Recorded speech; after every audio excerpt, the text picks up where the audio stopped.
योगिनाम हृदय न च, योगियों के हृदय में भी मैं नहीं रहता हूं। बोले तब भगवान कहते हैं मद भक्ताः यत्र गायन्ति तत्र तिष्ठामि नारद।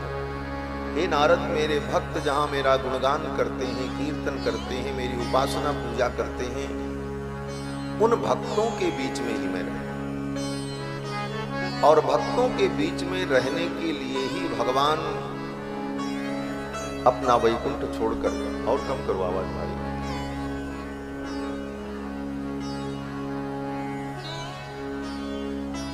अपना वैकुंठ छोड़कर भगवान धरा मंडल पर आकर विविध प्रकार की लीलाएं भी करते हैं और अर्चा विग्रह के रूप में मंदिर में विराजमान होकर भक्तों का कल्याण करते हैं। तो यहां पर भगवान का प्रतिष्ठापना समारोह है। ये प्रतिष्ठा जब होती है तो मूर्ति के अंदर, बाजा बंद कराओ, यहां से होगा।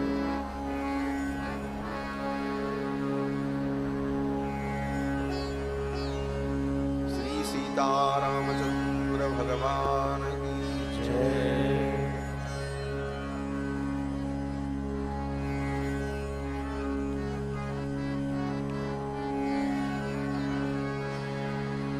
सीताराम राम राम सीताराम राम सीताराम राम राम सीताराम राम राम सीताराम राम राम सीताराम राम राम सीताराम राम राम सीताराम राम।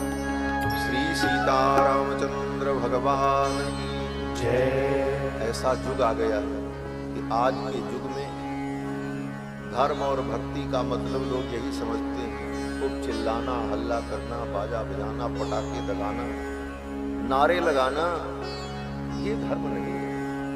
धर्म को समझने की आवश्यकता है कि धर्म का तत्व क्या है। और धर्म का तत्व तभी समझ में आता है जब इन विषयों को गंभीरता से, शांति से श्रवण किया जाए। इसीलिए वेद ने कहा श्रोतव्यो मंतव्यो निदिध्यासितव्य।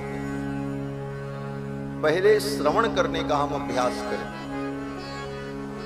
शांति पूर्वक विषय को गंभीरता से श्रवण करें, तब धर्म के वास्तविक तत्व का बोध होता है। आज धर्म के नाम पर बड़ी बड़ी राजनीति होती है। कोई हिंदू राष्ट्र बना रहा है, कोई देश की व्यवस्था का परिवर्तन करने में लगा है। मैं कहता हूं, क्या हिंदू राष्ट्र बनाओगे? पहले हिंदू बनाओ लोगों को, लोग हिंदू बन जाएं अपने आप, ये हिंदू राष्ट्र बन जाएगा। हिंदू राष्ट्र तो बना हुआ है, केवल कागज में और संविधान में हिंदू राष्ट्र लिख जाने से हिंदू राष्ट्र नहीं होता। लोग म्लेच्छ बन रहे हैं, लोग अंतरजातीय विवाह करके ब्रह्मा के द्वारा बनाई गई वर्णाश्रम व्यवस्था को छिन्न भिन्न कर रहे हैं।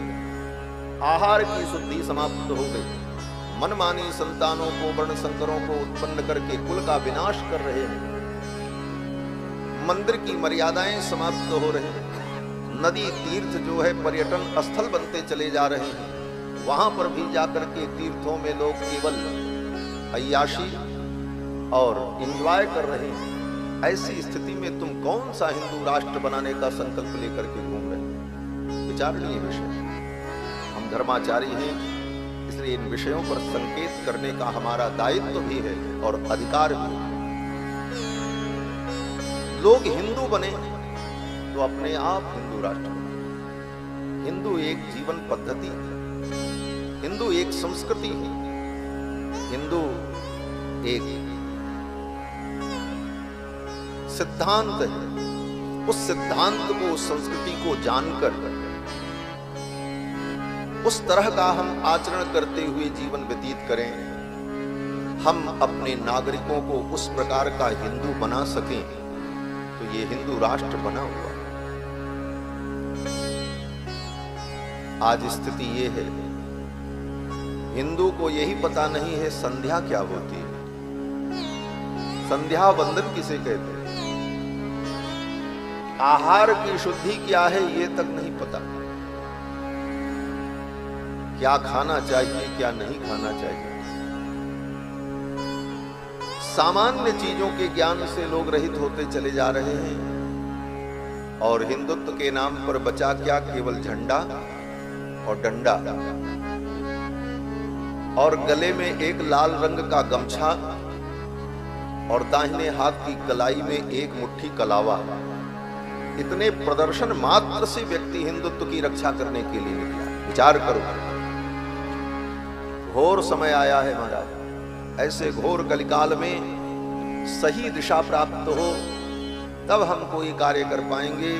इसलिए अपने शास्त्र के विषयों को गंभीरता से सुनने का अभ्यास बनाना चाहिए, इन विषयों को सुनना चाहिए। हमारा सनातन धर्म क्या है?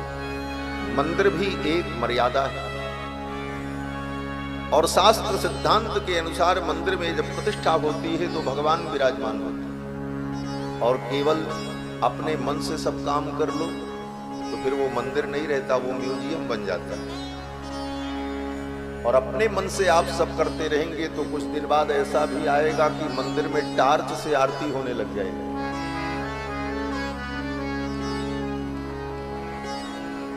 मंदिर में अब आरती हो तो कोई बाजा बजाने वाला नहीं बजता, आर्टिफिशियल बाजा बजता है, इलेक्ट्रॉनिक बाजा बजेगा, पुजारी अकेले आरती कर दे।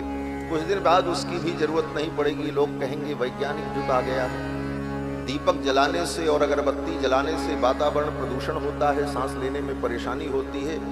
दीपक में प्रकाश तो ही है, लेजर लाइट से और टार्च से भगवान की आरती करो, ऐसे ऐसे बुद्धिमान पैदा हो जाए। ऐसे युग में सनातन धर्म के मूल सिद्धांतों को कैसे सुरक्षित रखा जाए, ये बहुत बड़ी समस्या है और इस पर हम सभी लोगों को विचार करना चाहिए। मैं बातें बहुत कड़वी बोल जाता हूं, लेकिन हृदय नहीं मानता है। यह मन करता है कि लोगों को प्रेरणा मिले और लोग सावधान हों। बंधुओं, भगवान के दिव्य मंदिर का निर्माण हुआ। अब यहां भगवान जो मूर्ति के रूप में विराजमान होने जा रहे हैं, ये भगवान का अवतार होने जा रहा है। ये सिद्धांत की बात मैं कह रहा हूं। आप कहोगे अवतार तो त्रेता में हुआ, द्वापर में हुआ। बोले इसको भी हमारे यहां अवतार माना जाता है शास्त्र। मंदिर में मूर्ति के अंदर शास्त्र की विधि से जब भगवान का आवाहन किया जाता है, प्राण प्रतिष्ठा होती है, तो भगवान उस मूर्ति रूपी विग्रह को, शरीर को धारण करके मंदिर में विराजमान हो जाते हैं। तो ये भगवान का अवतार कहलाता है। इसको अर्चावतार कहते हैं। कौन सा अवतार? अर्चावतार। इसका नाम है अर्चावतार। अर्चा माने पूजा। भक्तों की पूजा को ग्रहण करने के लिए, भक्तों की पूजा को स्वीकार करके उनका कल्याण करने के लिए भगवान का ये अवतार होता है, इसलिए इसको अर्चावतार कहते हैं। अन्य अवतार में भगवान अपनी इच्छा से अवतार लेते हैं और अर्चावतार में भगवान भक्त की इच्छा से अवतार लेते हैं। यह अंतर है। रामावतार और कृष्णावतार जो भगवान ने लिया, अन्य जितने अवतार, नरसिंह अवतार, मत्स्य अवतार, कच्छपावतार, उन अवतारों में क्या रूप धारण करना है, क्या करना है, कहां अवतार लेना है, ये सब भगवान के अधीन होता है। भगवान अपनी इच्छा से सब तय करते हैं। निज इच्छा निर्मित तनु माया गुण। लेकिन अर्चावतार मंदिर में मूर्ति के रूप में जो भगवान का अवतार होता है प्राण प्रतिष्ठा के द्वारा, बोले इस अवतार में भगवान स्वतंत्र नहीं होते, भक्त स्वतंत्र होते।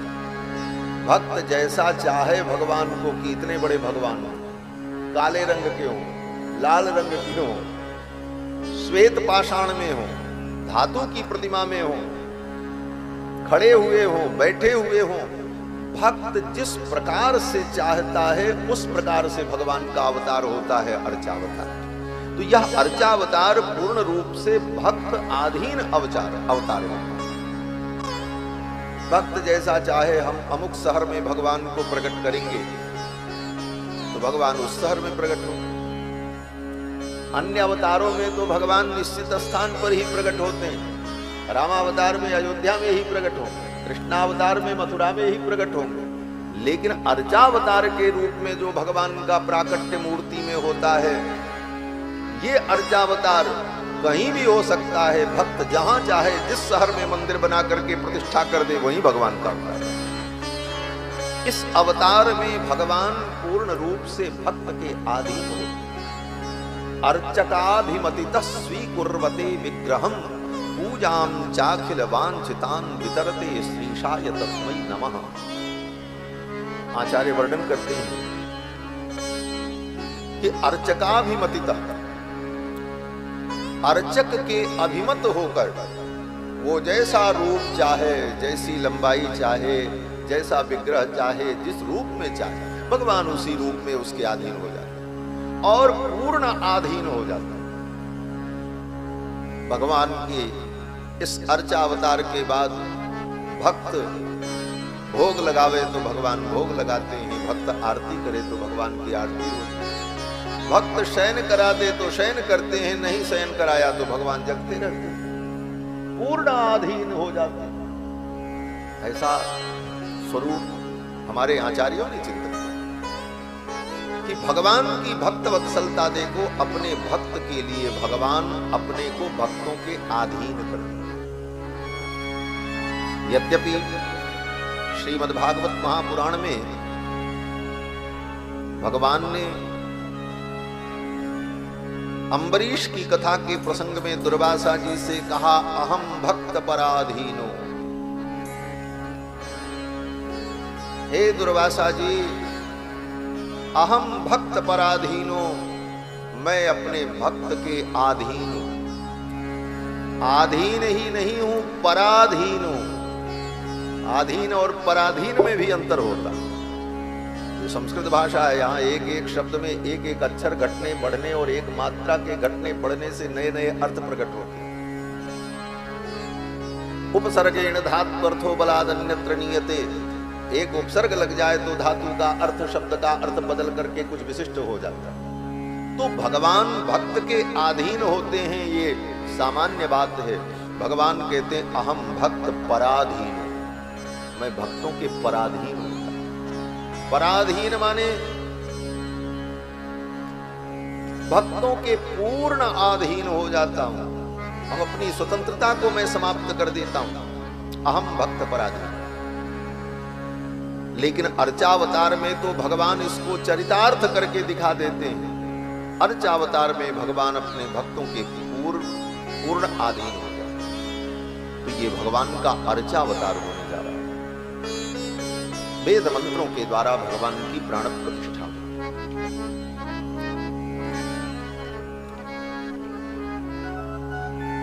भगवान और हमारे सनातन धर्म के देवता, ये सब विधि मंत्र और भक्ति के अधीन। विधि पूर्वक मंत्रों के द्वारा, भक्ति पूर्वक जब इनकी प्रतिष्ठा की जाती है तो भगवान का दिव्य सान्निध्य उस विग्रह में होता है। तो भगवान की ये प्राण प्रतिष्ठा का दिव्य महोत्सव पूज्य महाराज श्री की अध्यक्षता में, और इसमें श्री रामायण जी की कथा, महर्षि वाल्मीकि के द्वारा रचित रामायण ग्रंथ के आश्रय में रामचरित्र का चिंतन, इसका भी प्रयोजन है। रामायण की बहुत बड़ी महिमा है। जितनी महिमा रामायण की कही जाए कम है। ये रामायण पाप का नाश करने वाला है, सद्बुद्धि देने वाला है। अज्ञानी के अज्ञान को नष्ट कर उसे ज्ञान संपन्न बनाने वाला है, जन्म जन्मांतर के पाप को मिटाने वाला है, राम जी के चरणों का प्रेम प्रदान करता है। सब कुछ ये रामायण कथा सब कुछ करती है। बहुत सारे फल लिखे हुए हैं, लेकिन यहां पर हम आज प्रारंभ में एक फल की चर्चा करते हैं। रामायण का जब युद्ध कांड समाप्त होता है श्रीमद् वाल्मीकि रामायण में, तो युद्ध कांड के अंत में राम जी का अयोध्या आगमन और राम जी का राज्याभिषेक। वहां पर जब राम जी का राज्याभिषेक हो जाता है तो महर्षि वाल्मीकि युद्ध कांड के अंत में कहते हैं कि यह जो राम कथा है, एवमेतत् पुरा व्यक्तम, ये जो अत्यंत प्राचीन कथा रामायण कथा है जिसका मैंने गान किया, इसका फल ये है कि इसके पाठ करने से, इसके श्रवण से, इसके पठन से बलम विष्णोः प्रवर्धताम, भगवान विष्णु का बल बढ़ता। एवमेतत् पुरावृत्तम व्याख्यानम भद्रमस्तु वः प्रव्याहरत विश्रब्धम बलम विष्णोः प्रवर्धताम। और यही श्लोक जब उत्तरकांड समाप्त हुआ तो उत्तरकांड के अंत में फिर एक बार महर्षि वाल्मीकि ने कहा, एवमेतत् पुरावृत्तम व्याख्यानम भद्रमस्तु वः प्रव्याहरत विश्रब्धम बलम विष्णोः प्रवर्धताम। इसका अर्थ क्या हुआ? ये बड़ा महत्वपूर्ण श्लोक है रामायण। ऐसे तो रामायण के हर श्लोक एक एक अक्षर महत्वपूर्ण है। एकैकम अक्षरम प्रोक्तम महापातक नाशम। रामायण का एक एक अक्षर महान से महान पाप को नष्ट करने वाला। लेकिन ये श्लोक महत्वपूर्ण इसलिए है कि रामायण में 2 बार और 2 कांडों के अंत में फलश्रुति के रूप में महर्षि वाल्मीकि ने कहा। और दूसरी बात, दुर्बद्धम सुबद्धम, एक सिद्धांत है, सामान्य न्याय है कि जब आप किसी चीज को बांधते हैं तो रस्सी से उसमें गांठ लगाते हैं। एक गांठ लगाई तो वो गांठ खुल सकती है और खुल जाती है, और डबल गांठ लगा दे तब बोले तब नहीं खुलती। इसी को संस्कृत में कहते हैं द्विर्बद्धम सुबद्धम। 2 बार जिस चीज को बांध दिया जाए वो चीज ठीक से बन जाए, मजबूती से बन जाए। दुर्बद्धम सुबद्धम। तो इस श्लोक को 2 बार कह करके महर्षि वाल्मीकि ने दुर्बद्धम कर दिया, 2 बार अर्थात इसकी महिमा का वर्णन किया। क्या महिमा? बोले एवमेतत् पुरावृत्तम व्याख्यानम भद्रमस्तु वः। यह जो पुरावृत्त है, पुरावृत्त माने पूर्व में घटित हुआ घटनाक्रम, उसको कहते हैं पूर्व वृत्त। उसी को इतिहास कहा जाता है। आजकल के आधुनिक जो पढ़े लिखे लोग हैं, इतिहासकार हैं, उन लोगों ने एक नया शब्द निकाला है, काल्पनिक इतिहास। जो लोग पढ़े हैं उनको मालूम होगा। वो इतिहासकार लिखते हैं कि ये रामायण महाभारत ये सब काल्पनिक इतिहास है। आधुनिक इतिहासकार ऐसा कहते हैं। लेकिन उन घटाटोपों से पूछा जाए कि काल्पनिक और इतिहास, इन दोनों शब्दों का जोड़ ही नहीं बनता है। जो काल्पनिक होगा वो इतिहास नहीं होगा, और जो इतिहास होगा वो काल्पनिक नहीं होगा। ये बड़ी, इस बात को आज तक ये तथाकथित इतिहासकार नहीं समझ पाए। और लिख मारते हैं, गंदगी फैला देते हैं। काल्पनिक इतिहास रामायण, रामायण महाभारत ये काल्पनिक इतिहास है। इतिहास कभी काल्पनिक होता ही नहीं। इतिहास का अर्थ होता है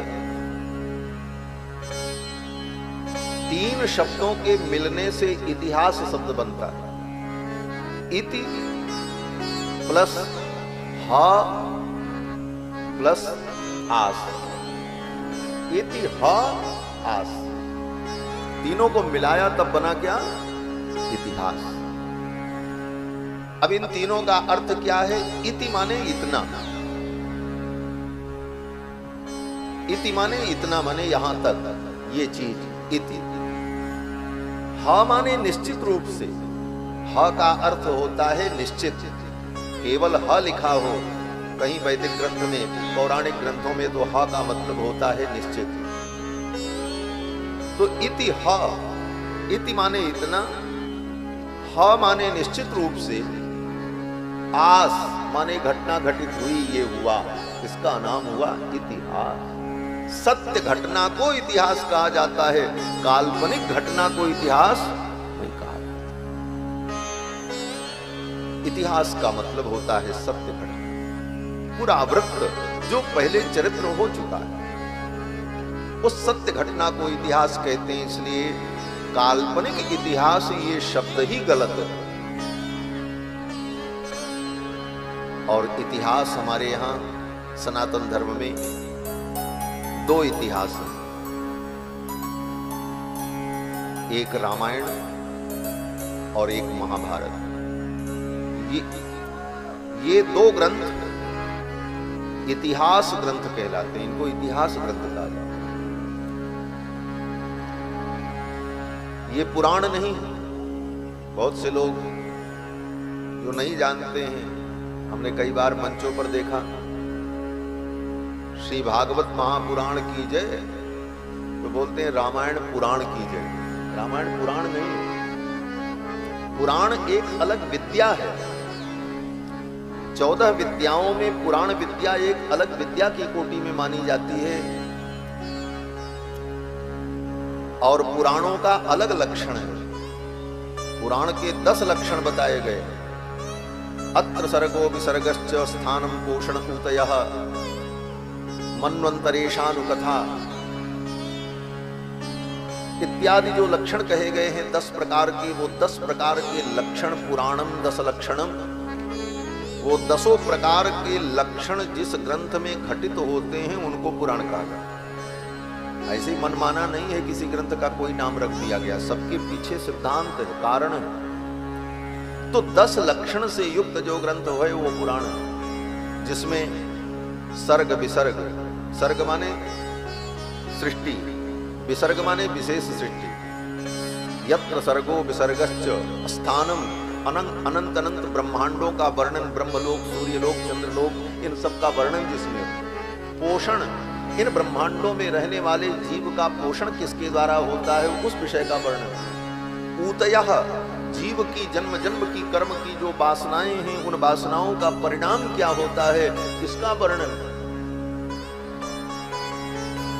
मनवंतर, जिसमें अनेक मनवंतर और मनु का वर्णन। ईशानु कथा, भगवान के अवतारों की कथा और चरित्र।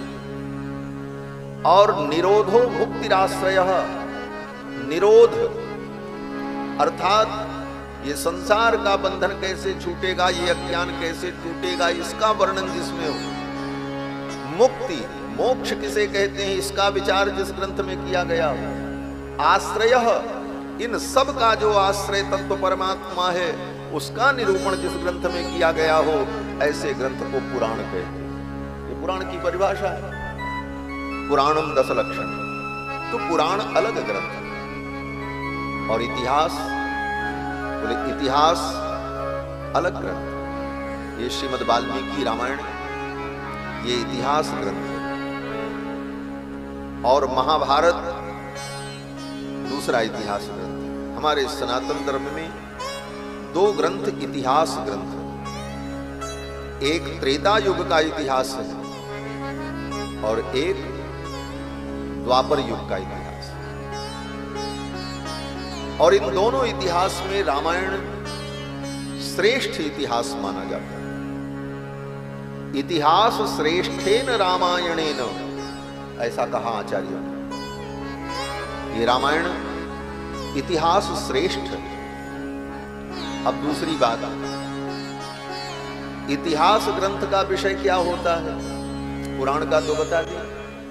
तो इतिहास का लक्षण कहते हैं धर्मार्थ काम मोक्षाणाम उपदेश समन्वितम। धर्म, अर्थ, काम और मोक्ष, इन चार प्रकार के पुरुषार्थों का वर्णन और इन पुरुषार्थों को कैसे प्राप्त किया जाए उसके उपाय का वर्णन। धर्मार्थ काम मोक्षाणाम उपदेश समन्वितम पूर्ववृत्त कथा युक्तम इतिहासम संप्रचक्षते। पूर्व कथावृत्त माने जो घटना पहले निश्चित रूप से घटित हो चुकी है, उस घटना का वर्णन करते हुए धर्म, अर्थ, काम, मोक्ष, इन चार पुरुषार्थों का वर्णन, इनकी प्राप्ति का उपाय जिस ग्रंथ में कहा जाए उस ग्रंथ को इतिहास ग्रंथ कहते हैं। ये रामायण इतिहास ग्रंथ। महर्षि वाल्मीकि कहते हैं कि इस पुरावृत्त को, इस इतिहास को जो पढ़ता है, जो सुनता है, एवमेतत् पुरावृत्तम व्याख्यानम भद्रमस्तु वः। इस पुरावृत्त व्याख्यान को जो सुनता है, पढ़ता है, भद्रमस्तु वः, उसका कल्याण हो। इस रामायण को जो पढ़ेगा उसका मंगल होगा, उसका भद्र होगा। भद्र माने कल्याण। और क्या होगा? तो अगली पंक्ति में कहते हैं कि एवमेतत् पुरावृत्तम व्याख्यानम भद्रमस्तु वः प्रव्याहरत विश्रब्धम बलम विष्णोः प्रवर्धताम्। और इस विश्वास के साथ जो इसे पढ़ेगा, गाएगा, इसका वर्णन करेगा, इसका पाठ करेगा, उसका एक विशेष फल यह होगा कि बलम विष्णोः प्रवर्धताम्। भगवान विष्णु का बल बढ़ेगा। अब आप कहोगे भगवान विष्णु का बल बढ़ेगा, उनका बल कम रहता है, बढ़ता है। जो चीज बढ़ती और घटती है वो वस्तु अनित्य होती है। यह भी एक सिद्धांत है, ये दार्शनिक सिद्धांत है। जो वस्तु घटेगी, बढ़ेगी, वो वस्तु अस्थाई नहीं होती। ये सामान्य नियम है। हमारा आपका शरीर घटता और बढ़ता है, पहले कम रहता, फिर बढ़ता है, फिर धीरे धीरे फिर घटता है, फिर एक दिन खत्म होता है। जो चीज संसार में घटती बढ़ती है वो वस्तु अस्थाई नहीं होती। तो अगर ये कहो कि भगवान विष्णु का बल बढ़ता है रामायण पढ़ने से, तो उनका बल बढ़ता है, तो बढ़ने और घटने वाली वस्तु तो अस्थाई नहीं होती, तो फिर भगवान विष्णु अस्थाई कैसे होंगे? तो कहते हैं इसका तात्पर्य ये है कि रामायण पढ़ने से भगवान का उत्साह संवर्धन होता है, भगवान का उत्साह बढ़ता है और भगवान प्रसन्न होते हैं, उनका मुखोल्लास होता है, उनकी जय होती है, उनकी विजय होती है। बलम विष्णु प्रवर्धता। तो यहां पर भी भगवान का अवतार होने जा रहा है। अर्चा विग्रह के रूप में भगवान अवतार ले रहे हैं। तो भगवान की शक्ति को बढ़ाना, भगवान की शक्ति बढ़े, उनका वैभव बढ़े। तो भगवान की शक्ति और वैभव को बढ़ाने का उपाय क्या है? बोले भगवान को रामायण सुनाओ। इस रामायण के सुनने से भगवान का वैभव, भगवान की ऊर्जा, भगवान की प्रसन्नता विस्तार को प्राप्त करते। इसीलिए प्राचीन परंपरा, आज भी परंपरा है, मंदिरों में नित्य भगवान को रामायण सुनाया जाता है। क्यों सुनाते? अपनी ही कथा राम जी क्यों सुने? बोले राम जी को ये रामायण जब सुनाई जाती है तो बलम विष्णु प्रवर्धताम्, उनका बल बढ़ता है, उनका उत्साह बढ़ता है। और जब भगवान का बल और उत्साह बढ़ता है तो संपूर्ण सृष्टि आनंदित होती है, क्योंकि सब सृष्टि तो उन्हीं के द्वारा प्रवर्तित है। भले कोई किसी देवता की पूजा करे, उपासना करे, लेकिन संपूर्ण सृष्टि के उत्पादक मूल तत्व तो भगवान हरि हैं, भगवान विष्णु हैं। आज भी बड़े बड़े विद्वान जब संकल्प करते हैं तो यही कहते हैं, विष्णुर्विष्णुर्विष्णु श्रीमद्भगवतो महापुरुषस्य विष्णोर आज्ञया प्रवर्तमानस्य। तो भगवान जो संपूर्ण सृष्टि के मूल हैं, उनका बल, उनकी शक्ति, उनका वैभव विस्तार को प्राप्त हो, इसलिए भक्त लोग रामायण भगवान को सुनाते हैं। और मुझे लगता है कि प्रतिष्ठा के अवसर पर भगवान को रामायण सुनाने के लिए ये प्रेरणा महाराज जी को हुई और भगवान ने मुझको इसके लिए चुना और हम भगवान को रामायण सुनाए। आप लोगों को थोड़ी सुनाने हम आए, आपको सुनाने थोड़ी आए। आप तो भगवान के पीछे श्रवण करोगे, सुनने तो भगवान बैठे हैं, आप भी सुनोगे, लेकिन यहां तो प्रधान श्रोता भगवान ही। भगवान के पीछे सभी श्रोता श्रवण करेंगे, लेकिन सुनाना तो राम जी को। तो ये रामचरित अद्भुत, इसकी बड़ी महिमा है। महर्षि वाल्मीकि ने, श्री वेदव्यास जी ने श्रीमद् वाल्मीकि रामायण के महात्म्य का स्कंद पुराण में 5 अध्याय में वर्णन किया है। वाल्मीकि रामायण का महत्व क्या है। जैसे भागवत में सबसे पहले महात्म्य सुनते हैं, भागवत की महिमा क्या है, उसी तरह 5 अध्याय में स्कंद पुराण में वेदव्यास जी ने रामायण की महिमा का वर्णन किया। वेदव्यास जी के जीवन में जो ज्ञान विज्ञान है वह सब कुछ रामायण का ही प्रसाद है। यह दूसरी महत्वपूर्ण बात है। जिन वेदव्यास जी ने 18 पुराण और 1 लाख श्लोकों में महाभारत जैसा ग्रंथ बनाया, उन वेदव्यास जी के अंदर ये दिव्य क्षमता कैसे आई, तो इसका वर्णन किया है श्री वेदव्यास जी ने स्वयं कि ब्रह्मा जी ने वेदव्यास जी से कहा, पठ रामायणम व्यास काव्य बीजम सनातन। हे व्यास, ये रामायण समस्त काव्यों का बीज है और तुम रामायण पढ़ो।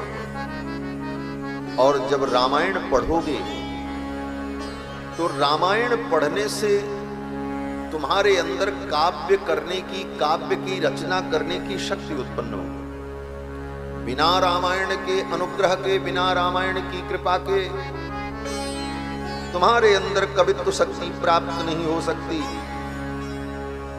पठ रामायणम व्यासो काव्य बीजम सनातनम। हे व्यास, ये रामायण जो है काव्यों का बीज है, इसे पढ़ो। यत्र रामचरितम स्यात् तदहम तत्र शक्तिमान।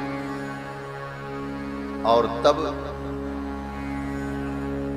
श्री वेदव्यास जी ने रामायण को पढ़ना प्रारंभ किया और कई बार महर्षि वेदव्यास ने ये वाल्मीकि रामायण का अनुष्ठान किया, पारायण किया।